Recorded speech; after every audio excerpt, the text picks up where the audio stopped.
గారు ఆమె ప్రస్తుతం బీజేపీ చీఫ్గా ఉన్నారు, ఆంధ్రప్రదేశ్ భారతీయ జనతా పార్టీ అధ్యక్షురాలుగా, అలాగే ఎంపీగా కూడా ఉన్నారు రాజమండ్రి నుంచి. అయితే ఆమె పదవీ కాలం అయితే ముగిపోతుంది. ఖచ్చితంగా బీజేపీ చీఫ్గా కొత్త వ్యక్తి అయితే వస్తారా, లేదంటే ఆమెనే కంటిన్యూ చేస్తారా అనేది ఒక చర్చ. ఈ నేపథ్యంలో రాజమండ్రి రూరల్ సీటు మీద ఆమె కన్నేశారు అనేది ఒక చర్చ. వాస్తవానికి గోరంట్ల బుచ్చయ్య చౌదరి ప్రస్తుతం ఎమ్మెల్యేగా ఉన్నారు. లాస్ట్ టైమే ఆయనకి సీట్ ఇవ్వకుండా జనసేనకి ఆ స్థానం కేటాయించబోతున్నారనే పెద్ద చర్చ అయితే నడిచింది.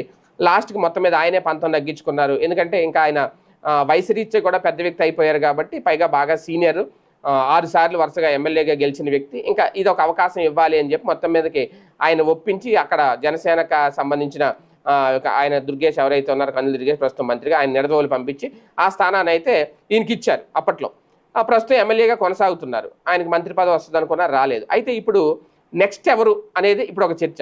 అయితే ఈ సీటు మీద ఆల్రెడీ